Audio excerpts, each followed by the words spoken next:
Thank you so much, John, and thank you, Emily, and thanks to NYSEAN for inviting me. This is a great honor and a great privilege. And I am definitely going to talk about Malaysiakini and the power of independent media in Malaysia. But I thought I would contextualize this a little bit by talking about by putting it in the broader context of media in Southeast Asia and a lot of the things that I have learned about Southeast Asia and media in the last 25 years of studying it.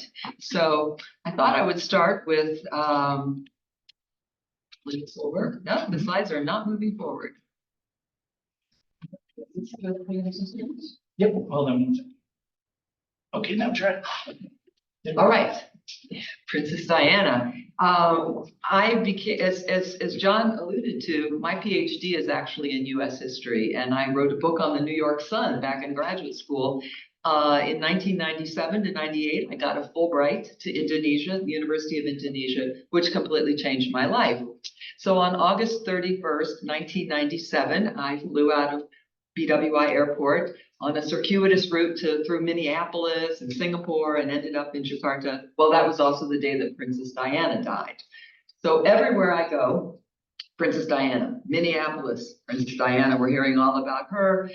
We finally land in Singapore. The televisions are all tuned to stories about Princess Diana. Indonesia, we go to Sarina department store where I'm actually shopping for a washing machine because my apartment did not have one and I had no idea how I would do laundry. And there is Princess Diana's more and more discussion of her. So I end up at the University of Indonesia where everyone greets me by saying how much I look like Princess Diana, which is obviously not true, and it was not true then either. And then because they wanted me to do a kind of an inaugural lecture, they said, maybe you can give a lecture on Princess Diana. And I said, no, I study media in America and I can talk about in Indonesia, as in Malaysia, it's quite rude to say no. So I said, well, maybe I can give a lecture on media coverage of Princess Diana, which is what I did, and it was a big success. And at that point, I realized I really could give a talk on just about anything. So with no further ado, before I had left on the Princess Diana journey, I had actually heard Gunawan Muhammad, the editor of Tempo, which had been banned in 1994, give a talk in Arlington, Virginia. He just won a prize, the Louis Lyon Award for Courage and Integrity in Journalism. And I remember how he said that I don't know why government should fear us, or why the military should fear us when they're the ones with the guns. That made a big impression on me. I remembered when Tempo had been banned. It was a big story in the US. And so I get to Indonesia, and it seems like everybody I meet had some connection with Tempo, including wonderful Bambang Herimurti, who had been the Washington, D.C. bureau chief. And he'd been a former Fulbrighter. He introduced me his new boss at Media Indonesia newspaper. And of course, then I got invited to go to Media Indonesia newspaper and teach English. And I really can't do that. But I can have a weekly conversation in English where we talk about journalism. And I had thought, oh, these poor journalists, they work in this terrible country, this terrible, wonderful country, terrible government, oppressive regime. I will enlighten them about how to do good journalism. Well, I was so wrong. I was so wrong. And the very first thing I learned is that nobody has to tell journalists what good journalism, no matter where they are. If they're in the Philippines, if they're in Indonesia, if they're in Malaysia, Cambodia, Vietnam, they know what good journalism is. They may not be free to practice it, but they know what it is. So, I got to know all sorts of young people and young journalists through this kind of ex-tempo connection. And a lot of them were members of something called Aliansi Jurnalis Independent, Alliance of Independent Journalists, which had been founded. Okay, thank you. Technology, which had been founded by, a number of banned Tempo journalists and a number of young activists who were very discouraged by the Indonesian Journalists Association that had stated that it could understand the banning of the three magazines. And this becomes really important because now we no longer. Here we go. That's their little logo. It became very important. Oh, whoops, there's a slide that got missed somehow. Oh, well. Well, they issued a really important declaration in August 1994. Our friend Andreas Arsono was one of the signatories of this. And the declaration, which doesn't really sound like fighting words to Americans, but it was, stated, we reject all kinds of interference, intimidation, censorship, and media bans which deny the freedom of speech and open access to information. And this was just so important. It was signed not only by young activists, people like Andreas Arsono, but also by these senior journalists, Nawan Muhammad, Aristides Katopo, Bambang Harimurti, who had been banned. And I think that this was, Aristides one time said to me, it was as if the regular army had joined the guerrillas. And this was essential, I think, in Indonesia. And it also, this was the second thing I learned, that journalists themselves have to fight for press freedom, as nobody else necessarily will. You know, that I don't think there are political leaders anywhere, especially like being criticized by the press. And in countries where there's not a tradition of independent media and press freedom, nobody in school is teaching civics where we learn that a free press benefits all of us. It's not just, you know, this luxury for journalists, it's for everybody. So this was the importance of AJI, the Alliance of Independent Journalists, really, really significant, and also related to what happened or what didn't happen in Malaysia. All right, so this, I somehow missed a slide, but this is a wonderful photo of the Indonesian Consultative Assembly, the Parliament, covered by young pro-democracy activists in 1998, just before Suharto was toppled. And all right, so sorry about that. Not good at this. All right, May 21st, Suharto resigns. This is all in 1998. May 22nd, the very next day, journalists circulate a list of demands considered essential for press freedom. And less than a week later, the Minister of Information meets with these journalists and agrees to all 10 of their demands, including wiping out the 1984 regulations signed by the previous minister, Harmoko. This was just so important. Tempo got its license back. Tempo returns to publication. And a new press law gets passed in September 1999. And I've actually written a history of the Indonesian press law, which you can download. It was so important and has become such a model for the region that it completely reversed the way Indonesia had traditionally thought about the press. Instead of regulating the press, it guaranteed freedom of the press, eliminated licensing, removed the government's ability to ban publication, and limited its power to introduce subsequent regulations. And rather than fining and imprisoning journalists, it fined and imprisoned anybody who interfered with the work of journalists. So this was just absolutely essential. And as part of this, there was also a code of ethics written by the journalists and connected to the Independent Press Council. And this is a big issue right now in Malaysia. Who is going to make up the press council and who is going to write this code of ethics? And in Indonesia, it was journalists. And this is the third big thing I learned, that journalists should regulate themselves through with their own professional practices, their own professional ethics and guidelines. And this becomes relevant, I think, right now in Malaysia. So I published a book on Tempo. It's available for free. You can download it. Just Google my name and Wars Within. It was great fun to write the book on Tempo because what a marvelous storyline. You know, Suharto bans the magazine in 1924. These courageous journalists become, you know, advocates for civil society, independent media. They topple Suharto. They get their license back. It's really an amazing story. So I had a wonderful time writing it. And then in 2007, I visit Malaysia.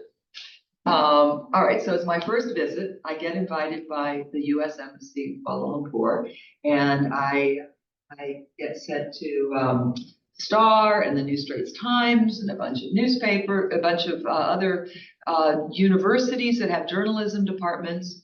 And people are very nice, but I think, like, where are the interesting young people? Where are the activists? Where are the really powerful young journalists? And I found them. I found them at Gerak Budaya, a wonderful, which means culture movement, and it's a bookstore. It's a movement. It's headed by a man named Pak Chong, who was imprisoned under ISA, the Internal Security Act. Amazing person. They'd invited me to give a talk on my book on Tempo, and that's where I met the interesting young people and the activists. So they invite me. There's an organization connected with Pat Chong and Gerak Budaya called the SIRD, Strategic Information and Research Development, and they wanted me to give a talk on the role of investigative reporting in fighting corruption. And I thought, how on earth am I going to do this? Because Malaysia has so many laws regulating the press, even though the Constitution guarantees freedom of speech, assembly, and association. There are so many regulations. Well, in addition, start with the ownership. Malaysian publications are all owned either by political parties or by businesses, conglomerates that are closely connected to the political parties. And just look at the laws affecting media. And these are all still on the books. We have the Defamation Act, the Communications and Multimedia Act, the Official Secrets Act, which means, this was another thing I didn't realize, that in Malaysia, the content of bills are official secrets until they are actually tabled in Parliament. So things like the budget. Citizens don't know what's going to be in the budget until it's tabled. The Sedition Act, the Security Offenses Special Measures Act, SOSMA, this replaced the Internal Security Act, which allowed people to be imprisoned without trial. And the Anti-Fake News Act of 2018, which was repealed and then revived in 2021 to curtail criticism of the government's COVID response, which is another very popular move in Southeast Asia for so many governments. It's a way of saying they don't want fake news about the COVID, but actually they don't want criticism of themselves. So I was trying to figure out, how am I going to talk about the importance of investigative journalism and fighting corruption when you've got all this stuff? And if anyone is listening from Washington, D.C., I was pretty proud of this. The Washington Post did a Pulitzer Prize winning 3-part series on the Walter Reed Army Hospital. It was written by Ann Hull and Dana Priest. And all they did was go to the hospital and talk to patients and their families. That's all they did. There were no official secrets. There was nothing undercover. Anybody can go in the hospital and talk to patients. And this series had such an impact that it led to the resignations of 5 really top-level people running that hospital. So I thought, well, this shows it is possible, but still kind of dangerous. So, all right. So I'm really interested in Malaysia, but I realize I can't write another book on the courageous young journalists fighting the authoritarian regime. It's just not, it would be like genre fiction or something. So I took a detour. I got interested into the relationship between journalism and Islam. And I'm not going to talk about that now, but there was something that I found that was really interesting. And this would be that I actually believe that the values of journalism are universal, that anywhere in the world, if we're trying to talk about what good journalism is, people talk about truth, balance, and verification, independence from power. But I argued, or I actually found, that the way that journalists in majority Muslim countries, at least in Southeast Asia, talk about these journalists, talk about these principles. They explain through their own culture, which in Islam is very important. And so, just to give you one very quick example, and then we'll move on. This is my friend Zakia Koya. She's actually buried me underneath the pictures. I don't know if we can get rid of them or not without anything. She was one of my great sources here, but a lot of people were. This is just one example. When I would ask my friends, I mean, Malaysiakini is a secular news organization. I also looked at Haraka in Indonesia and, in Malaysia, and in Indonesia, I looked at Republika, Sabili, and Tempo. Journalists of all 5 of those publications would explain the verification in much the same way by drawing on this verse from the Quran. O believers, if an evildoer comes to you with some news, verify it, investigate to ascertain the truth, lest you should harm others unwittingly and then regret what you have done. I just found this fascinating because I bet if we were to head down to the New York Times and ask journalists there how they explain verification, they wouldn't quote the Bible. That this is just, to me, absolutely fascinating. In Malaysia, it does, however, raise questions about the popularity of sex videos, because if we're not supposed to be spreading gossip and rumors, then how can we do that? But that's in my other book. All right, so finished the detour, and now I decided it's time to write about Malaysiakini. The problem was I kept trying to figure out what is the story arc. And you were asking earlier how long I've been going to Malaysia. I've been studying Malaysiakini for 15 years, which is a really, really long time. And the problem was I just couldn't figure out what the story was. It just seemed like nothing changed. You know, they just were struggling and struggling, and they were reporting news that no one else was reporting. They were covering the opposition politicians when no one else would report on them. I was really lucky. One time I actually met Anwar Ibrahim at a conference in Washington. He was there at Georgetown for a year. And I asked him what he thought of Malaysiakini. And he said, you know, they're the only ones, if it weren't for them, no one else reports on us, which is really interesting to me. So, you know, I just kept studying them, trying to figure out what the story was. And then, you know, the one skills course I teach in my journalism department is a narrative writing course. And I'm always telling the students, you need to take your weakness, make it your strength. I thought, maybe this is the story. Maybe the fact that nothing changes in Malaysia is the story. And rather than looking for a dramatic story arc, I should really focus on the things that never change. These issues of race, religion, ethnicity, citizenship, you know, that just don't change.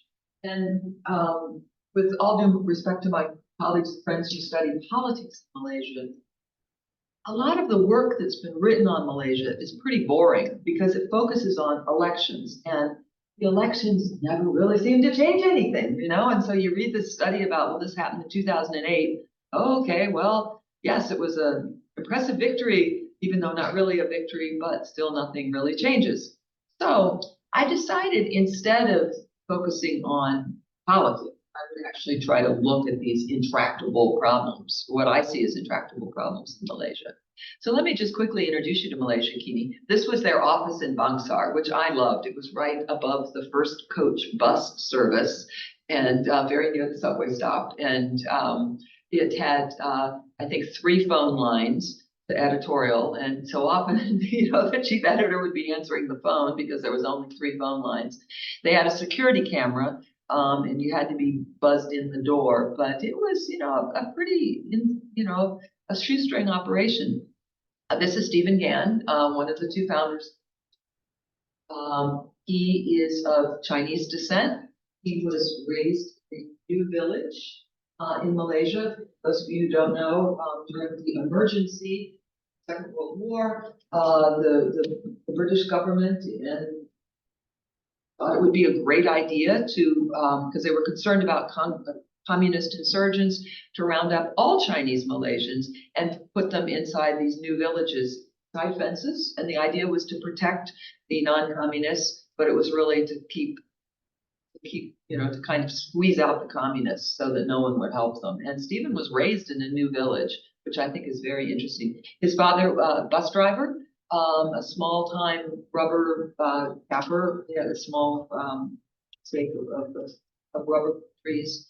Very modest background.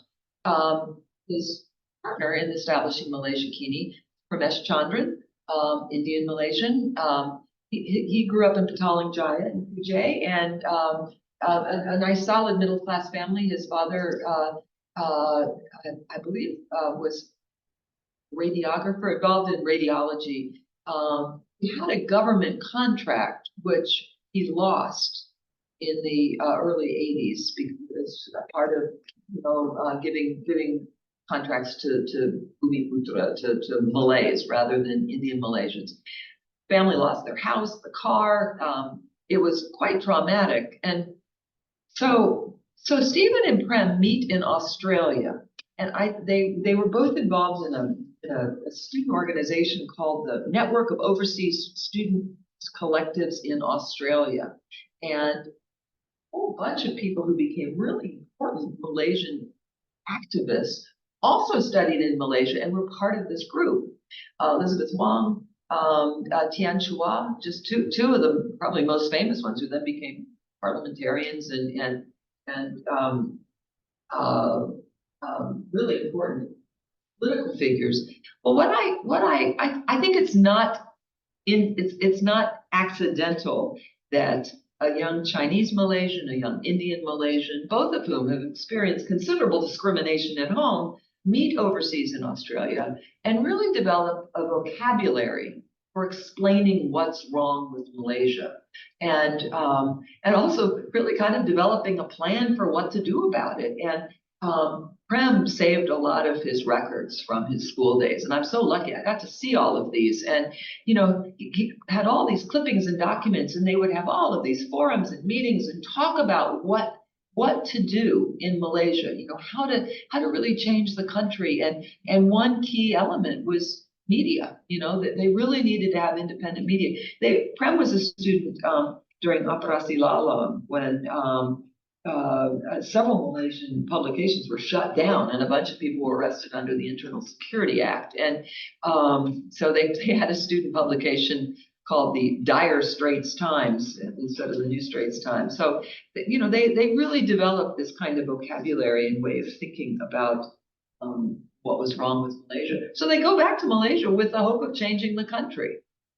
And I argue that they actually did. So the way I just divide up, they were a little bit surprisingly too old to be part of the Reformasi generation because they actually came of age in the 80s. Stephen's a little older than Prem, but the Reformasi generation were the people who were really kind of young, maybe in college or just finishing college when Anwar Ibrahim, the deputy prime minister, was sacked unceremoniously by Mahathir.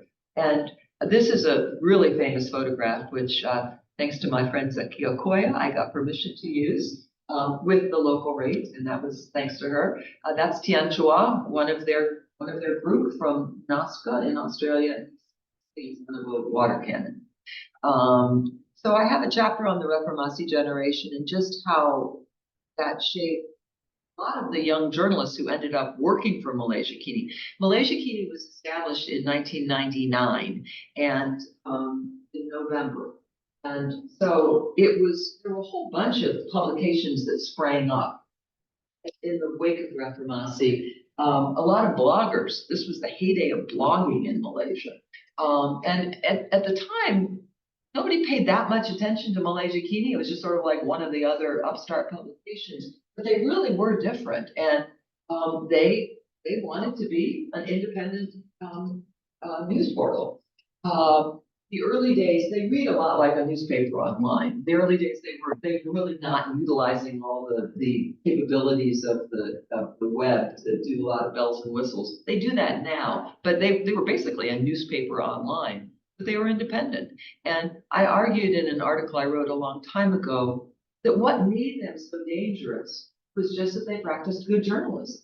It wasn't like they were pro-opposition or advocacy journalism or anything. They just reported on what was happening. And of course, they were immediately labeled opposition and, subversive and advocacy, but all they were really doing were things like covering both sides, and in a very straightforward way. So I have a chapter on the Reformasi generation, a chapter on the team. One of the interesting things about Malaysiakini is that Stephen Gann, when he was a student, was very interested in collectives and running the news organization like a collective, where everybody has a say in things. It's a flat organization, and this, not surprisingly, led to a few problems. One thing that I think actually surprises a lot of Malaysian readers of Malaysiakini is how many of the journalists there, particularly the senior ones, came from the mainstream media. Started out in Bernama or the New Straits Times or the Star, and that they brought their skills with them. Maybe they were of an age where they could take a pay cut, because even though starting salaries at Malaysiakini were pretty comparable to elsewhere, that for senior editors, they're not comparable. But so Malaysiakini also made a real effort to try to, and they still do, to balance the organization in terms of Indian Malaysians, Chinese Malaysians, Malays. Now all news organizations do that, but the thing that makes Malaysia different is that they are committed institutionally to sharing ideas and to really working in an environment where people are not in silos. So I have a chapter on that. Then I have a chapter on independence. That's paint, not blood. They're constantly being attacked physically and by the police and by other critics. And one of the things that continues to dog them to this day is the rumor about George Soros. And it started back with remember, Mahathir blamed George Soros for pretty much everything, including the Asian currency crisis. Well, in 2001,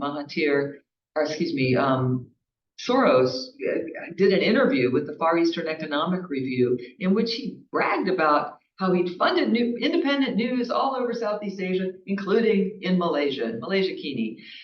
Well, there was an element of truth to this, but only an element, that his Open Society Institute gave a grant to the Media Development Loan Fund, which gave a grant to the Southeast Asian Press Association, SIPA, which has journalists from the Philippines, journalists from Indonesia, and they decided to give a grant to Malaysiakini. So yes, if you trace it all the way back, and I'm sure that I can get trolled for this, if you trace it all the way back, yes, there was George Soros money, but it was not as if he wrote a check to Malaysiakini.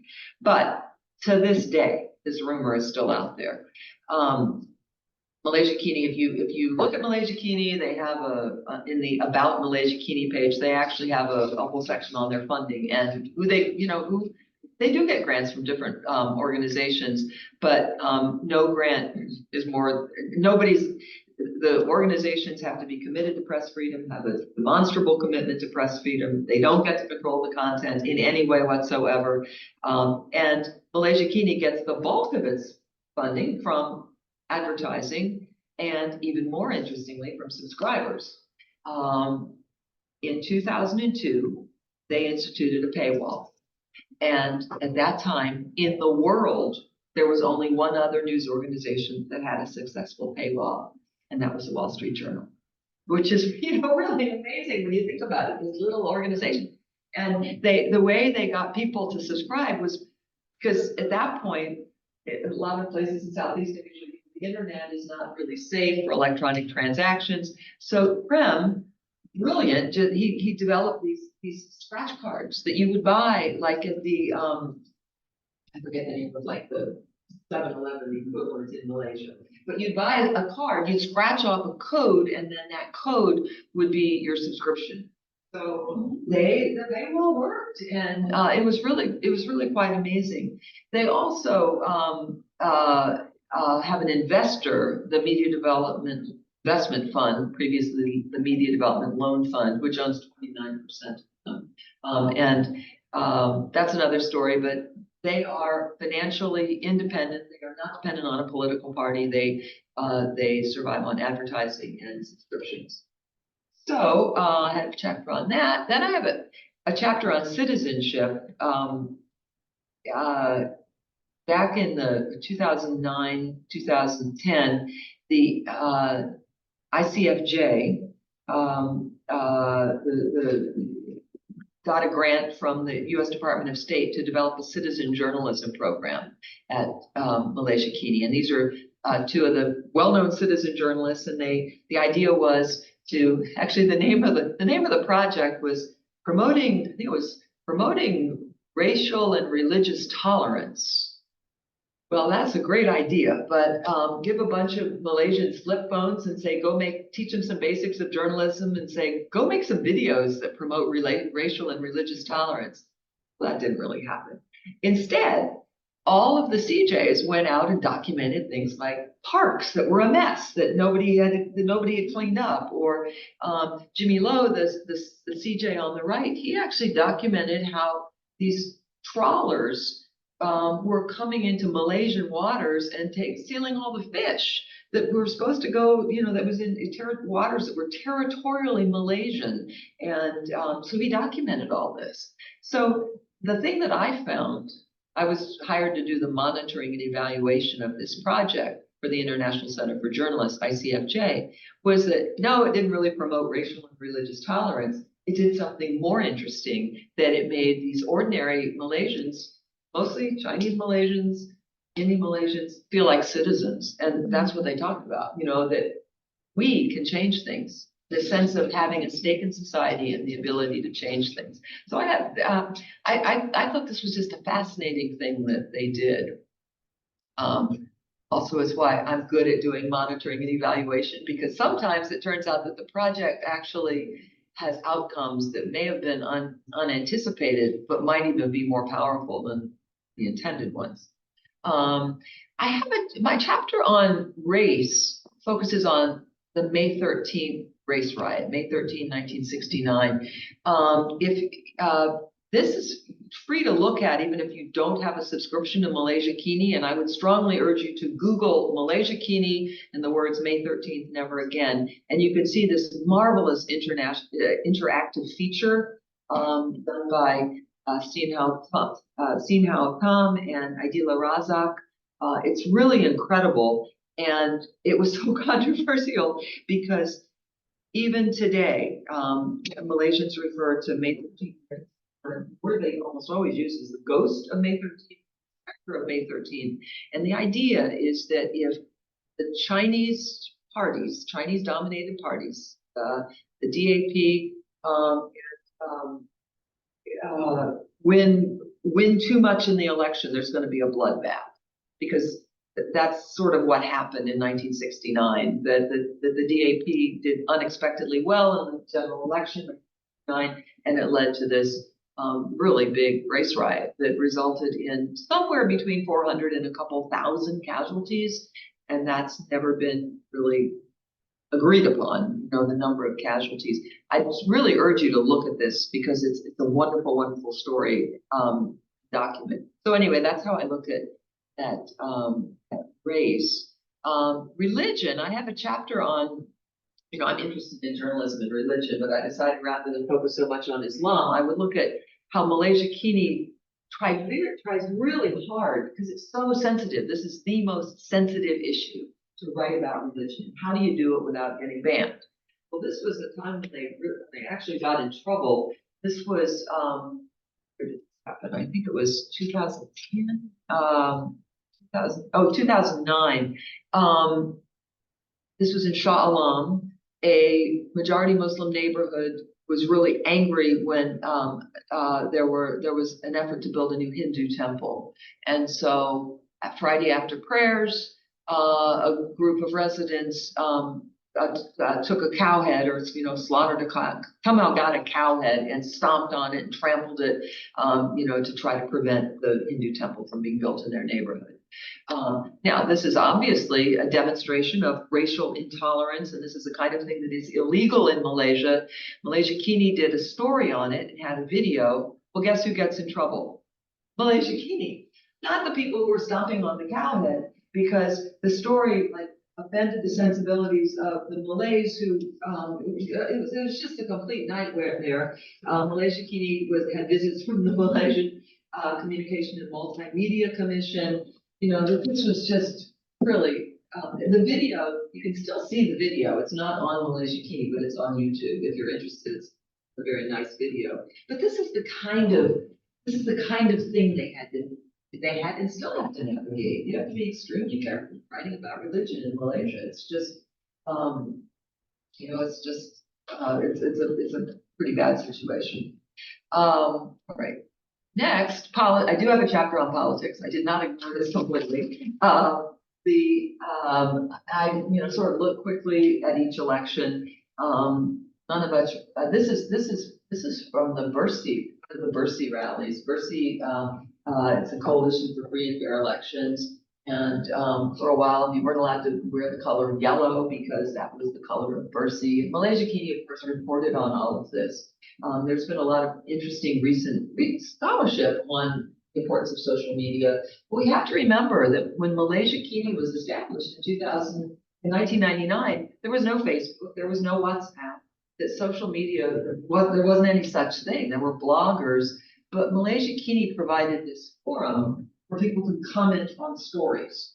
And this was huge. Or they could write letters that would show up in the Vox Pop section. Now they were very, very carefully screened and edited because, again, you know, many people told me this is what can get Malaysiakini banned. And in fact, every time they've gotten in serious trouble with the authorities, it's either over something in a letter or something in a comment about a letter. You know, they certainly had lots of stories on Bursi and the Bursi rallies.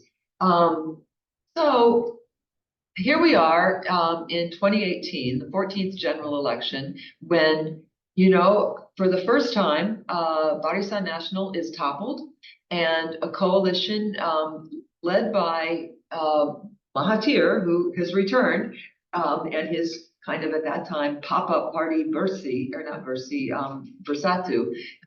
He, in coalition with Anwar Ibrahim's party, they win the election. Pakatan Harapan, like the Alliance of Hope, wins the election, and Mahathir is the new prime minister, and Wan Aziza, Anwar's wife, is the deputy prime minister, but everybody sees Anwar as the peon in waiting, and it's a glorious victory, we all think. And it's interesting because American media, I'm so annoyed. American media just focused on how old Mahathir was. Like, wow, the guy's 90, isn't that amazing? And it was like, wait a minute, this is the first time that the governing coalition of Malaysia has been toppled in 60 years. So it was a huge story in Malaysia. So everybody was full of hope, including me. It was like, first change of government, new hope for increased press freedom. Pakatan Harapan promised to repeal the Sedition Act, that the kind of newfangled Internal Security Act called SASMA, the anti-fake news bill, then to increase the independence of the Radio TV Malaysia, the government owned the public broadcasting, Bernama, the national news agency, and to form a media council. Well, sadly, instead, we have the Sheraton move, in which Mahathir, that coalition gets toppled. The old guys are back in power. And this is the next really important thing I learned, maybe the most important thing I learned, that if you haven't changed the law, change. And, you know, this was just such a heartbreak. And at the time, I'm a scholar, I'm not an activist, but I would ask my friends, gee, you know, is anybody really pressuring the government to like change the press law? Oh no, we've got a good Minister of Information, and they've got other priorities, and it'll just take time. They didn't change the law, and they said they didn't change anything. It didn't change anything. Okay. Oops, I went the wrong direction. So to bring this to a close, sort of, we now. I finally decided I have to end the book. You know, Stephen and Prem have both stepped down from Malaysiakini, Prem is still involved. Well, they're both still involved, but they are no longer the CEO and chief editor. But they were both around for the 19th general election in November 2022, and I was actually on sabbatical, so I went to Malaysia just to watch. I thought it'd be fun to hang out at Malaysiakini and watch them do the election. As you know, there was a hung parliament, meaning no one group won. There was a lot of horse trading, and then Agung, the king, appointed Anwar the prime minister, and which is not overly democratic, but still, he did the right thing, and so Anwar is the prime minister. So what does all of this add up to? I think the most important takeaway is that Malaysians know that they can change the government. You know, that Anwar it's right now, talk about the media council. Maybe it's going to happen. I hope. Is the government going to be involved? Unclear. Who is going to actually come up with a code of ethics? Will it be government sanctioned group? Will it be the media council? Who knows? There's a lot of ongoing debate right now about that. But I think the interesting thing is that yes, Malaysiakini didn't really change very much. It still does now what it always did. What changed is Malaysia. What changed is Malaysia. The Malaysians know they can change the country. And this is pretty extraordinary. And I would argue that Malaysiakini had a lot to do with this by creating this forum where people could communicate. And so, sort of recap, the things that I've learned. Nobody has to tell journalists what good journalism is. That journalists themselves have to fight for press freedom because nobody else is really going to. Journalists should regulate themselves. The principles of journalism are universal, but how we explain them to ourselves depends on culture. If you haven't changed the law, you haven't changed anything. Important. And finally, the journalists can change the country, and I really believe that. And there's plenty of evidence of this in Malaysia, Indonesia, and so that is Shirama. And if you're interested in the book, you can get it at the University of Chicago Press. There's a discount code, Steele 20, and get 20% off till the end of February. So that, and thank you very much.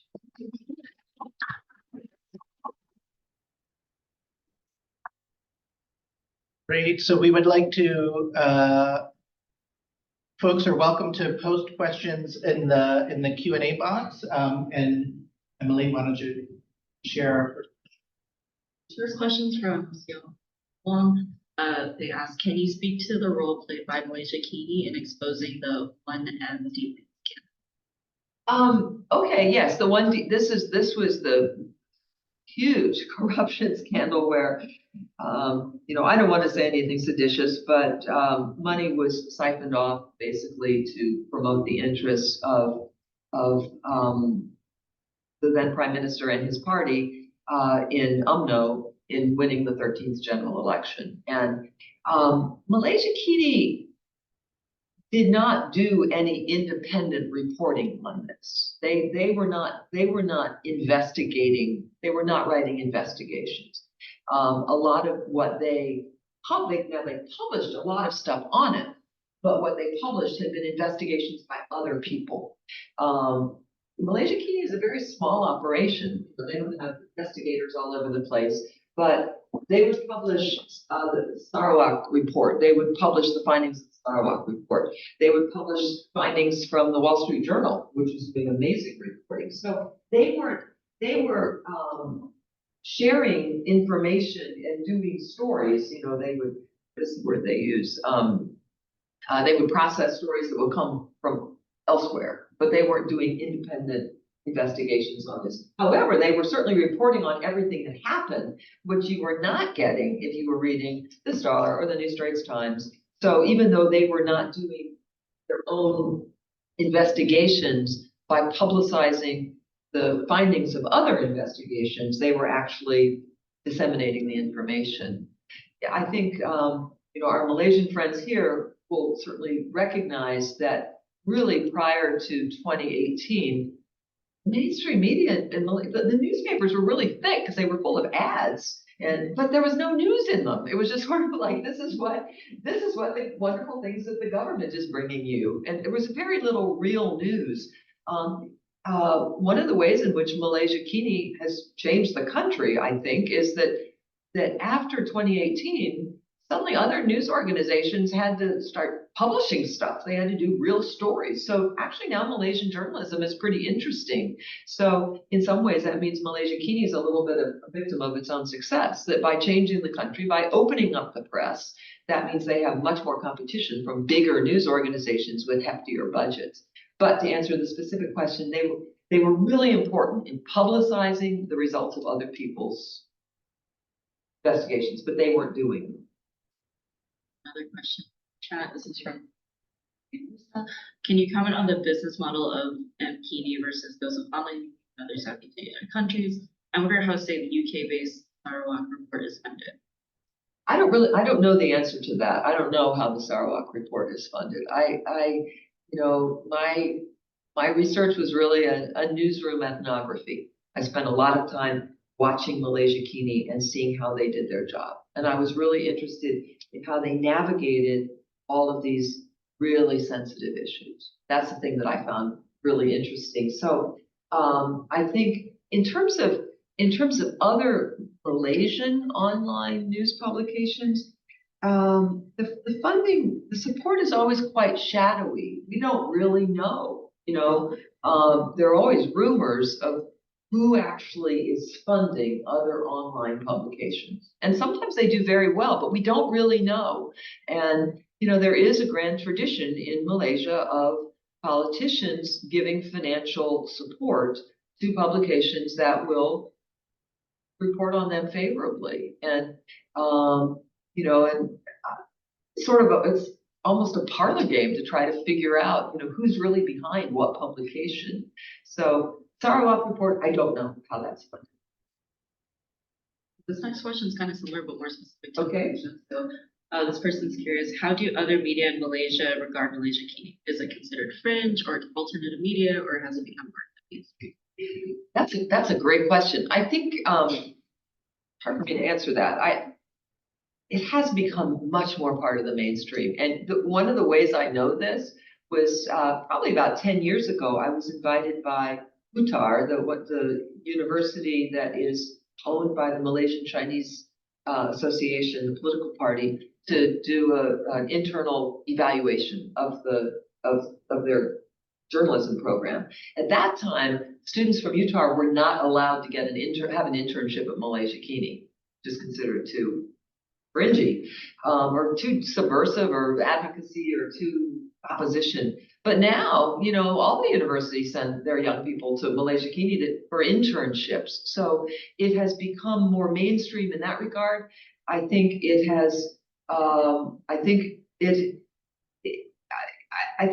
the change in government in 2018 did affect everything. That the other publications are now more like Malaysiakini. They're no longer Malaysiakini is Mahathir referred to Malaysiakini journalists as traitors. But in 2006, when Mahathir was out of office, nobody would interview him. Guess who interviewed him? Malaysiakini, a 3-part interview where they let Mahathir talk about what Mahathir wanted to do. After Najib was out of power, guess who interviewed him?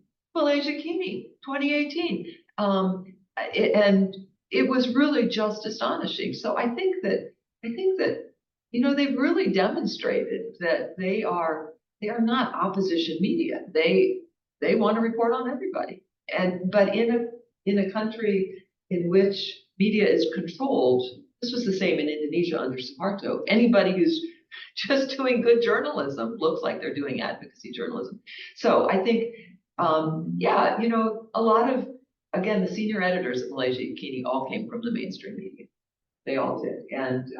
And also during the bad old days, journalists from other publications would send them stories that they couldn't do. It's not like, again, nobody has to tell journalists how to do good journalism. If you're writing for the Star and there's a story that you can't do, you can't publish, send it to Malaysiakini. And that happened all the time. So again, how officially Malaysiakini is viewed may be different, but I think now, it's seen as an important, really important news organization. It is. That's it so far, so. That's a great one. I just wanted to check first to see if anyone in the room had any questions they'd like to ask. I have a long list of questions. Sure. Yeah. Lynette Ong from the University of this year. I really enjoyed. I wonder, can you speak about, as I understand, there are kind of three different versions of Malaysiakini. There's English, Malay, and I don't know whether there's Chinese version. Yes, there is. Can you speak about different readership and what are their perception of Malaysiakini, and does Malaysiakini tailor the content to different ethnic groups? That's a great question. Yes, there are three different sections, three different desks. They're all in the same room and they share stories. And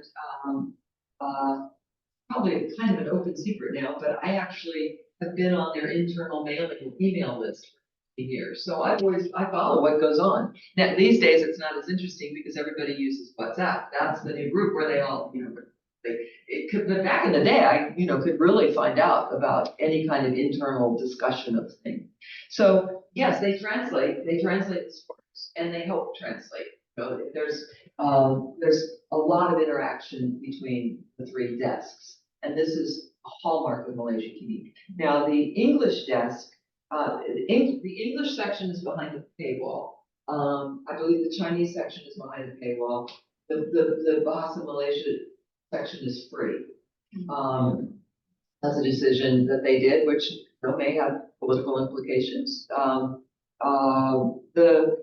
The only time that I have seen any difference in the way stories are covered, that May 13th story is very interesting. The main story is the same, but there were these side stories where people told of their own May 13th experiences. And there was one that was very powerful. It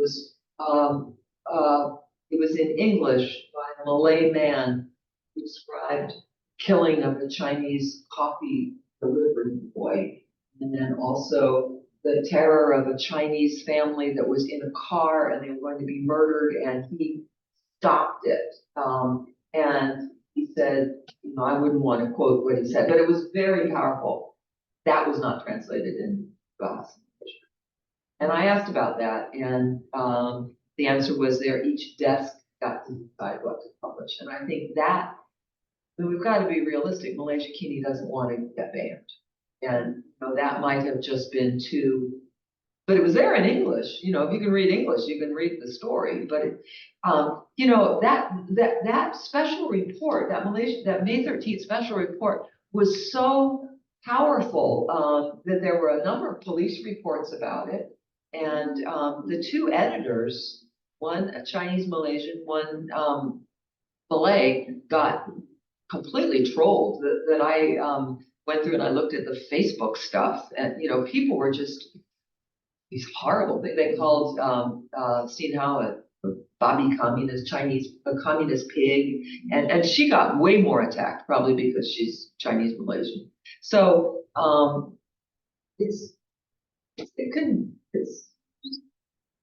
there's politics there are pretty iron fisted, and so I think, but day to day when they're not writing about something like May 13th, which of course everybody would pay attention to, there's never been another story like this about May 13th in mainstream media. They used the government report. They were very careful. I have a whole chapter on what they did, and it was fun to write that because it's a really interesting story, I think.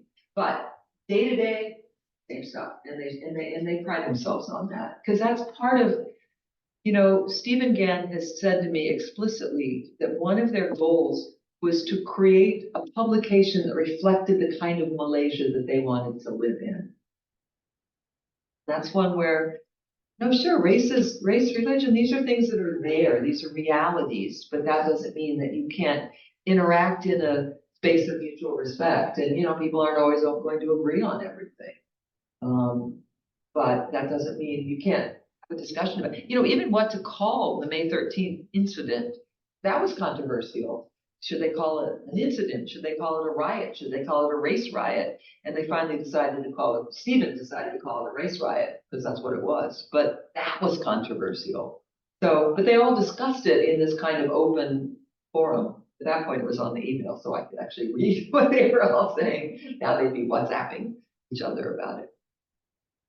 I was just curious, as you sort of settled into your newsroom ethnography, what seems similar to you from your tempo years in the last days of Suharto.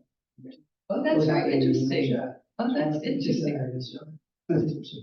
In some ways, there was a lot more drama at Tempo. There were more dramatic. There was a dramatic exodus in the 80s, and there were more internal splits within Tempo. I think Tempo was such a powerhouse, and the best journalists in Malaysia all worked for it. And there was not enough space for each of those powerful people to have their own island and so they were constantly breaking off, and there was a lot of internal drama. Malaysiakini, there's been remarkably little internal drama. It's quite interesting that Stephen describes himself as an anarchist, but it's very funny because in the book and also in a previous article I said, for a person who calls himself an anarchist, Stephen runs a pretty tight ship. He really does. The newsroom is very quiet. There's not. Now it may have changed since he's retired, but I kind of doubt it. There's not a lot of drama. There's a lot of excitement about politics and about they are incredible readers of the political tea leaves and of shakeups at other publications and stuff. But I think at Tempo there was much more drama, and that also made it more difficult when they were going to come back to publication. Because remember, after Tempo was banned, Suharto created this kind of fake Tempo called Gatra, and a lot of people went to it. So then what happens? So there were big splits within Tempo, and Malaysiakini is a remarkably not a lot of drama. That's why what is the story here? That they're like Sisyphus. They just keep fighting. I just noticed there's another question from the audience online. So this is from Dr. Musa. They said, perusing Malaysiakini today, why is it not getting as much advertising support from local companies, including multinational ones? Second, how has the readership changed number-wise with the instituting of the subscription model? That's also a very interesting question. The different parts of it. The advertising waxes and wanes depending on a lot of things, including if they are seen as too critical of, in Malaysia, companies often are kind of state enterprises, or they're connected to the state in ways that there's still a sense that Malaysiakini is just enough oppositional that maybe companies don't want to be associated with it. And that, again, that's waxed and waned. At different times they've been, right in 2018, there were these big banks, and Malaysiakini was pretty popular as a vehicle for advertisers. I think it comes up and down. The wonderful director of marketing and advertising, Ting Ting at Malaysiakini, she one time said, there's this perception that Malaysiakini is so oppositional. She said, it's not because of you journalists, it's because of the readers and their comments. And that is true. If you look at Malaysiakini's stories, if you look at the English stories, they're very mainstream, but the comments are, people get really quite carried away. And that's also where Malaysiakini has to worry about information, all of that stuff. So they've got editors who do nothing but read the comments, and they will often ban commenters if they say stuff that could get Malaysiakini in trouble. The second part of the question, the subscription. It's interesting. Malaysiakini's readers who are willing to pay for subscriptions are very devoted, and in fact, they actually had a kind of membership model before that became the thing. Now that's been another kind of hope of saving independent media. We make everybody members, we send them a newsletter, and we make them feel like they're part of something big. Well, Malaysiakini was always doing that.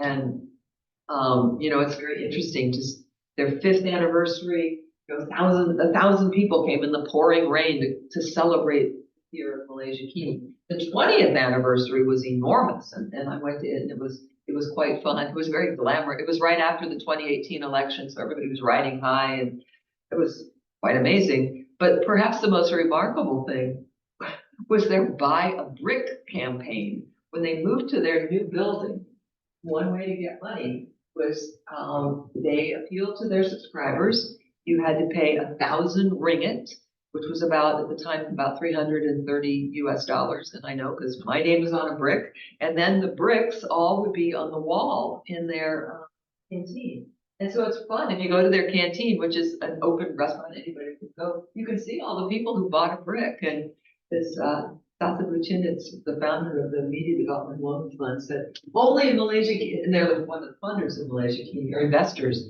said only Malaysiakini could get people like you and me to buy a brick for 1,000 ringgit.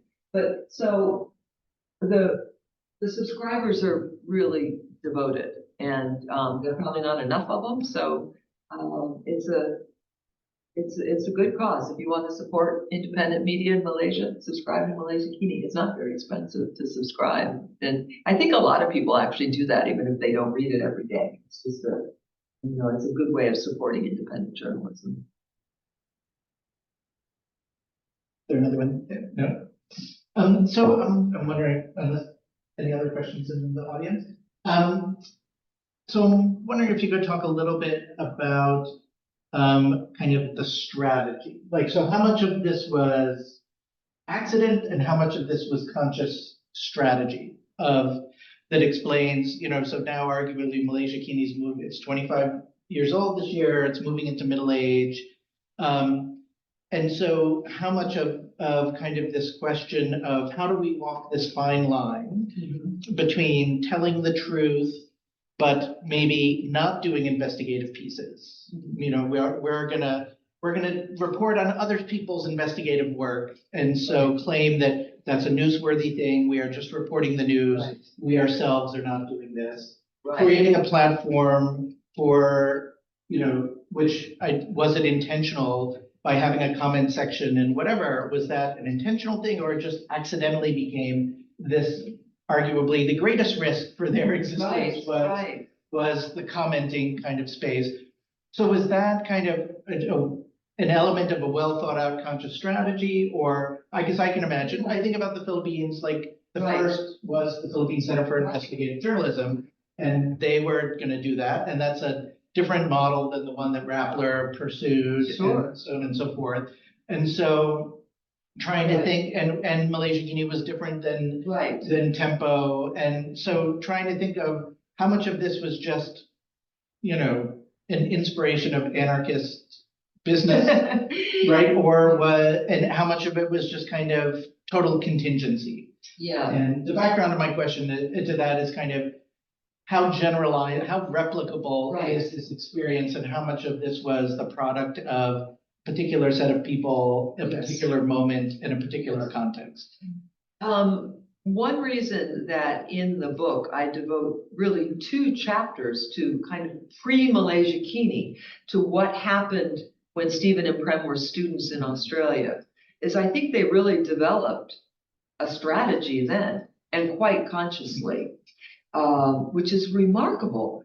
I've read a lot of Stephen, in this talk I kind of jumped over a bunch of stuff. He was the editor, an editor of the Asian Student Association News for a number of years in Hong Kong, and he also wrote for The Nation in Thailand for a number of years. And the stories he wrote, and then he was an editor of the special issue of the Sun newspaper in Kuala Lumpur. And before that, he had been, he'd done a lot of writing when he was a student for the student publications. He has been utterly consistent in his views, utterly consistent, no change whatsoever. It's really quite remarkable. And Prem has always been interested in the power of media to change things. And going back to these student days, they have these they'd have these like study trips, and one study trip was to Indonesia, and they met a lot of young activists, and Prem kept these copious notes on how you change a country, what you have to do. So a lot of it was a conscious strategy that independent media that is actually reporting on what the government is doing is the key to changing the country. So they knew that. Now, your question actually made me think of your question. There were some similarities in terms of strategies of dealing with an authoritarian regime. And one of them is if somebody else does an investigation, you can publish their findings, and that's less dangerous than you doing the investigation. Another way is reporting on court proceedings rather than, once something is in the courts, then it's public record. And then you can talk about things like body snatching when, somebody sues because, wait, my wife was never really, or she was never really a Muslim. We want to bury her according to Hindu tradition, and you can't take her now. And, so that kind of thing. Once it be, or, child snatching when somebody says, oh no, I converted my children to Islam. And so no, they can't live with you anymore.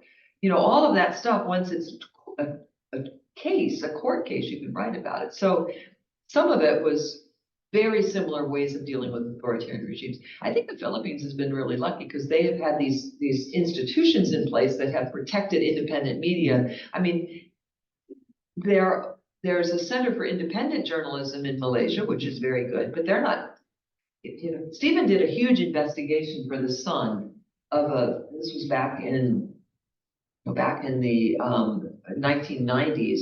He investigated this migrant detention camp where 59 Bangladeshi migrants died.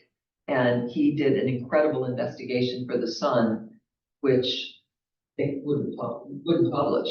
So he gave it to Naganita, Irene Fernandez, her NGO, and they publicized it as their investigation.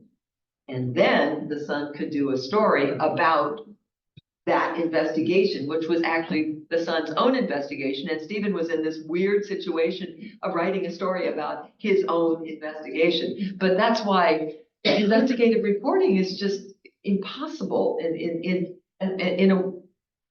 or it was impossible in Malaysia in a way that it has not been impossible in the Philippines. Although I don't know about the Philippines now. I don't know how much investigation you can really do in the Philippines either now. So that part's a sad story. Ooh, another question? Yeah, I think it's kind of similar. Yeah. So they asked, how did Malaysiakini respond to government repression in the media? Do they lie low at times, or do they sustain their independent coverage, whatever the political situation may be? Was the situation in Malaysia as bad as other countries, such as the Philippines, where many journalists have been killed for exposing corruption or commenting about national personalities? Malaysia is not a violent society. There's not. Philippines is terrible for impunity and murdering journalists, and it's terrible. There's not that kind of, Malaysia's not dangerous like that, although I have been corrected on this, and that yes, there have been a couple of notable kidnappings and blowing up of people, blown up to bits. But it's usually not journalists that are targeted. The government repression. There's a kind of a bit of an irony. Malaysiakini does very well when the government cracks down on it, because then everybody rallies around it. Mm-hmm. I think when things are just normal and calm, it's like, oh yeah, everything's normal and calm. And the international community really hops to whenever Malaysiakini is threatened, and at various times they have been threatened. I think in some ways, the biggest threat now is a more normal media system with more normal competition. That what will they do that is special? And that is a very hard thing. So I think that government repression has actually been kind of good for Malaysiakini in that, they have strategies for dealing with it. At various points, they have been very concerned. And safe houses existed and plans, and financial diversification was another way they sort of prepared themselves.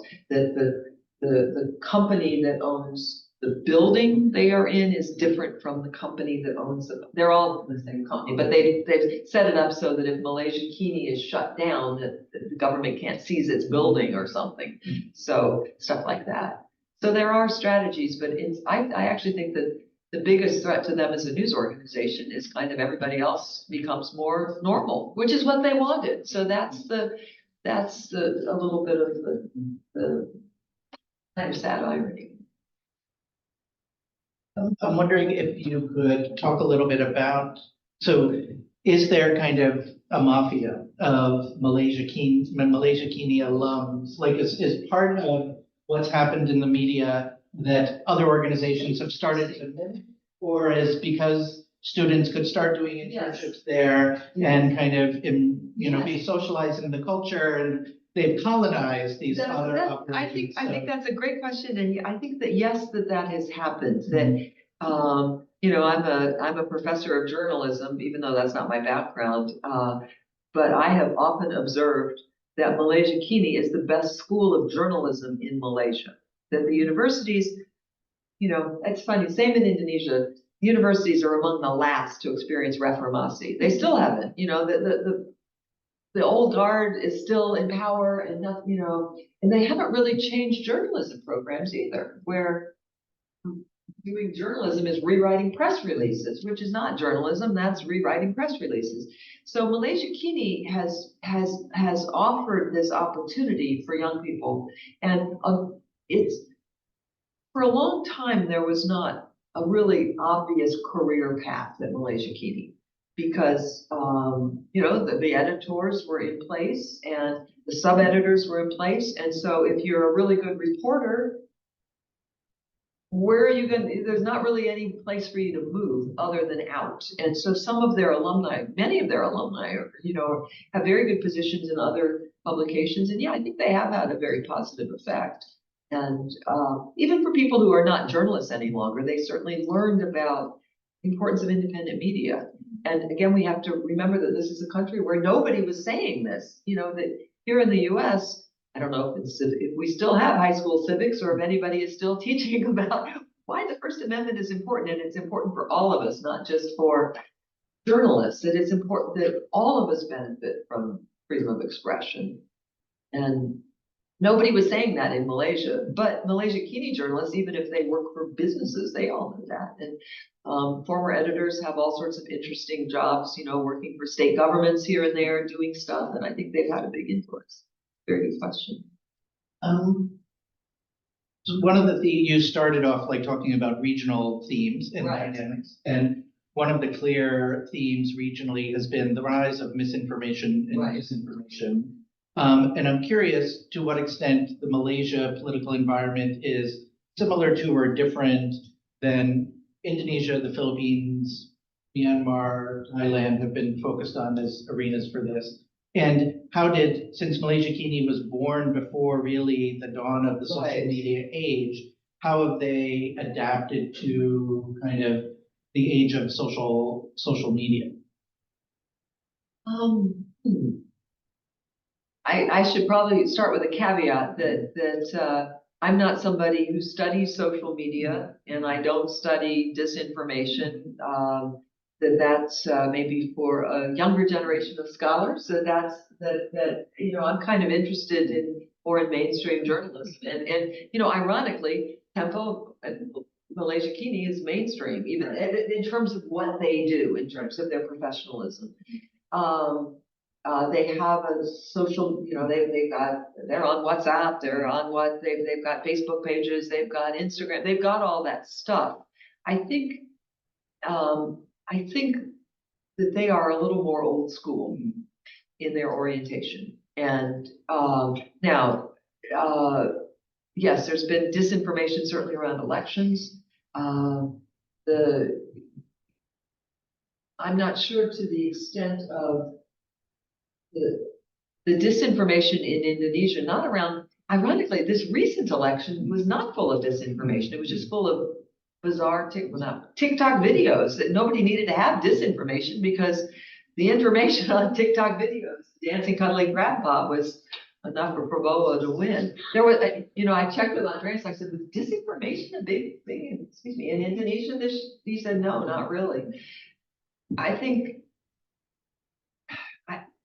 I'm not the right person to answer this. I don't see it as being as that important, but I could be very wrong and I'm sure I'll get corrected. I don't think, yeah, that's just not something that is, at least the time that I've studied it has been a huge thing. So one thing I'm always interested in, historians and ethnographers, is some things were left on the cutting room floor, either for space or whatever. So I'm always interested in what was the story that I didn't write. that wasn't there for whatever reason that you feel comfortable about sharing, that you didn't include. Well, I guess if there are things I didn't include because because they were too sensitive, I wouldn't share them now in a public forum that's being recorded. There really wasn't very much. I think for me, the big decision was just not to write much about politics because I just thought this is just a dead end. It's just not that interesting. And I wanted to try to write something that people would still read, regardless of who the next prime minister is.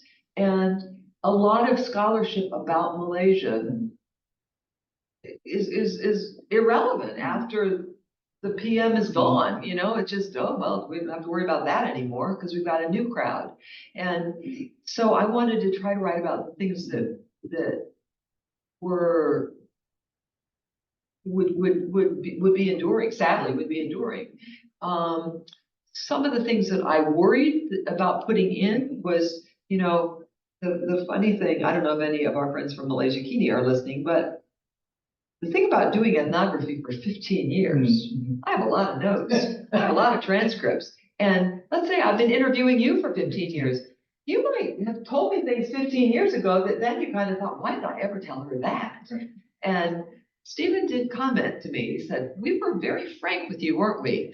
And I used what they said, because I learned this from my colleague Joel Kuipers, an anthropologist, that, I'd always be recording stuff, but I'd also have my notebook on the table and I'd just be jotting a few things down because it's really important, in narrative journalism and the people understand you. Yes, you're friendly, you like them, you do social stuff with them, but you are not there you're there to write about them. And that unless they tell you something is off the record, it's on the record. And so, one thing I did do, seriously, I worried about, I thought, am I going to write something inadvertently that's going to get Malaysiakini banned? And so there's a wonderful former editor named NYSEAN, who's been my great friend, and he now works for Monash University doing long story, but anyway, he used to edit the letters for years, and he was the one who told me anything about religion we have to handle with velvet kid gloves. So I had him double kid gloves, not velvet. I had him read the whole manuscript, and he no longer works for Malaysiakini. And I said, you have to catch anything. And it was interesting because he took a couple of very minor things that I changed. But so I felt pretty good about that. And because I didn't let Stephen, again, Stephen runs a tight ship and he would have loved to have seen that manuscript in advance, but it's not an in-house. Right. And, I had to tell them, look, you guys have to write your own history, that I may find things really important and interesting that you don't think are important at all. So there's not been any negative blowback so far. I'm sure people can dig up Soros, she says Soros was involved, but for heaven's sake, that's kind of beating a dead horse at this point. Did you have another? Yeah, can I just follow up on this question earlier about whether the Malaysiakini experience is could possibly be duplicated elsewhere? Right. So you were saying that it was founded by young people who were educated in Australia and they were talking about it when they were students. Yeah. But the fact that they were also subscription based and they were so popular also reflect a demand in the society for genuine news, right? Right. So they kind of reinforce each other, right? Yeah. So So I spoke to Steven some time ago. What do you think is the role of Malaysiakini in generating this social change? Like having followed the newspaper for so long, I think you have a sense of its role in generating social change in Malaysia, which ultimately led to the 2018 election. Yeah. And the kind of the supply and demand issue, and like to his. Well, I think there was a real hunger just for independent news about what was happening. And, the government so controlled the elections and so controlled news about the elections. And just by reporting on opposition candidates, saying what they would say at their ceramah or their political speeches during the election period, just actually covering the opposition was so important, and giving this forum, their citizen journalism program, I think, is related to the comments on the news stories and the letters to the people, just giving Malaysians a voice. That this isn't politics. This was a metaphor I used a lot in Indonesia. That the new order under Suharto, the idea was like the government's up on the stage and the journalists are sitting in the front rows, and the audience, the people are way in the back, and maybe the journalists and the politicians are communicating. Journalists need to turn around and talk to the people and get the public involved in what they do. And I think Malaysiakini has done that. That by being a subscriber model where everybody knows that you are part of something big, that you are part of this.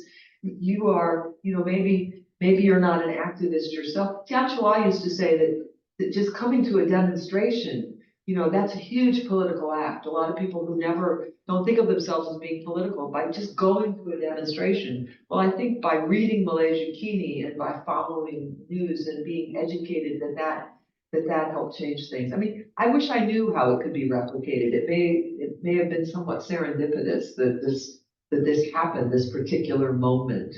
And it was pre-social media. I think things are much more diffuse now. Nobody has that kind of readership or that anymore. And Malaysiakini has a lot of competitors. I mean, they probably wouldn't like that I'm saying this, but they have been to an extent a victim of their own success. That they do. But on the other hand, they achieved what they set out to do. I think they did change the country. And when Tian Chua was in prison under he was arrested for that picture in front of the water can. He was arrested. He was in prison for a couple of years under the Internal Security Act. I counted the number of stories that Malaysiakini did about him. It was something, I forget that. 638, I think. It was an astonishing number of stories about him. They didn't let anybody forget that Tian Chua was in prison because of, defending Reformasi, the right of, it was really just astonishing. So I think in that regard, they were incredibly important when there was nothing else like that. And now, again, everything is more diffuse. But it's funny. One of the people I interviewed was the founder of the Media Development Loan Fund, Sasa Vucinic, who was a Serbian journalist from Radio B92. And I interviewed him. I was curious because the first group and his whole thing was struggling news organizations don't need grants. They need investors, they need capital, they need to be able to buy equipment, they need to be able to really grow. And if you've got grants, you're just following what the funder wants. So he set up this model. He was like, this is what we needed when we were our independent radio station in Serbia, toppling Milosevic. So I asked him, I said, what did you see in Steven Imprem? Because this Malaysiakini was the first big organization like this, not big, but independent organization that they really invested in this way. And I was curious what he saw in Steven Imprem. And, he said they were just so humble, but they were absolutely committed to what they wanted to do. And they had a very clear vision of what they wanted to do. And yeah, they were the type of guys that had been his type of guys fighting Milosevic in the former Yugoslavia. So it was very interesting, these connections. And So anyway, I asked him, what do you see as the future of Malaysiakini? And he said something very interesting. He said, it's going to change, and our Stephen and Prem are going to move on, and it will be different. But he said, hopefully there will be a new Stephen and Prem who will take inspiration from our Stephen and Prem and do something else with this. And so I think we just have to hope that that happens. And, in the Philippines, in Cambodia, in Myanmar, that they're, I don't know that there's something that can be replicated. It is sort of serendipitous, but just understanding the importance of media and providing people with accurate, independent information. I love talking to young journalists in Southeast Asia because I always feel like, and journalism students, that what could be more noble than bringing reliable, accurate information to the public so they can make good political decisions? I mean, that's an incredibly noble profession, and that's what journalists are supposed to do. And people like Stephen and Prem and the whole Malaysiakini gang, that they're my heroes, that they do this. And they're not making much money. They could make a lot more money doing other stuff, but this is their vocation to do that. So. One of the things that you highlighted was after the 2018 election, arguably there was a window to push for legal reform that didn't happen. It didn't happen. What about since 2022? Has there been any?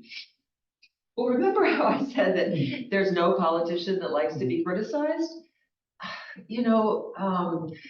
Anwar, I guess Haraka, the newspaper of the political party PAS, criticized Anwar because they said he was going too easy on, or not going hard enough on Gaza. And so they published a photo with the Israeli flag behind Anwar. So Anwar's government took away Haraka's access, their media passes. And they're probably going to be, this was in November, and they'll probably be given back. But it just, I think politicians, nobody likes being criticized. And so there is discussion of, there's apparently a bill is going to be tabled for a media council. But remember, we never know the content of a bill until it's actually tabled. And so the big question is, who's going to appoint those members of the media council?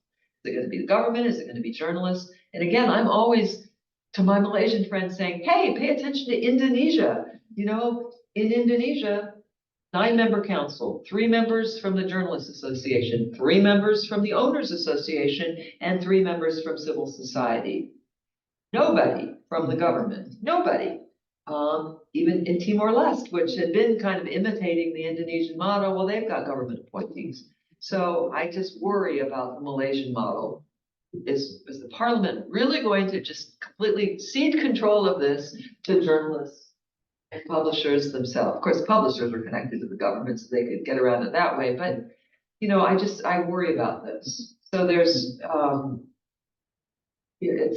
until we know, because as you know, a media council can be a way of government control by other means. And so we kind of have to wait and see. I am personally somewhat disappointed, but on the other hand, as a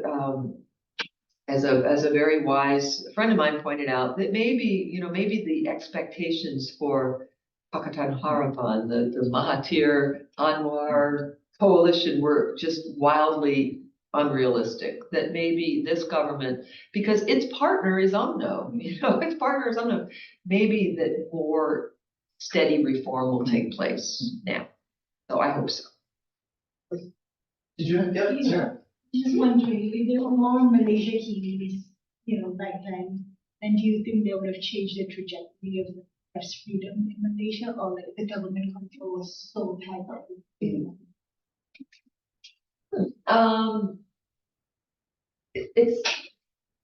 I think government control was so tight, but I also know that there were good journalists in all these other publications. My favorite example of this is a lot of my trips to Malaysia were actually I have an apartment in Jakarta. I love Indonesia. So I'm in Indonesia a lot. And the US Embassy in Kuala Lumpur would invite me to be what they call a target of opportunity speaker. And I, do some lectures and they'd give me, the honorarium of $200 a day and the per diem, which I could then stretch out and stay longer. And one place that always, year after year after year, wanted me to come and lecture was Bernama, the state news agency.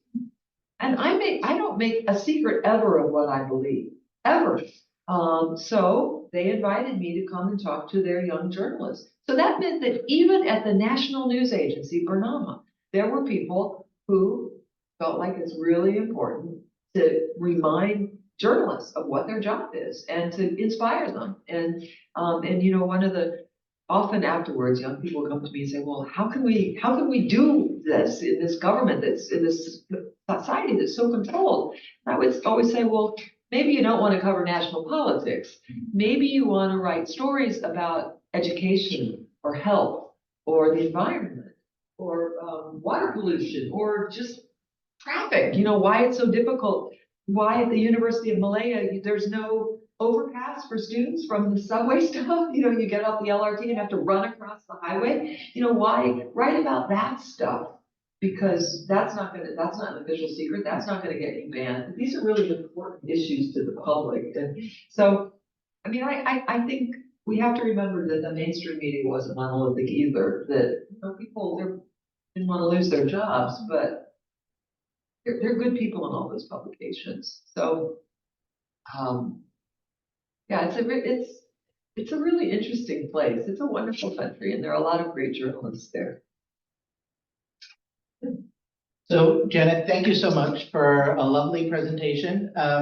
The recording, if people would like to watch it again or share it with friends or enemies, will be posted on the Share with enemies, that would not be good. NYSEAN website within the next day or two. And of course, the discount code for those who would like to buy the book. If people are buying the book in Southeast Asia, they can also buy it through the National University. Yes. In fact, yes. There's a Malaysian distributor, so it is, I think, slightly less expensive if you buy it in Malaysia. And we can also ask, and I think NUS Press will still honor that code. And the shipping is very inexpensive, and because it's in Malaysia, it doesn't come from Singapore. Well, thank you so much. Thank you.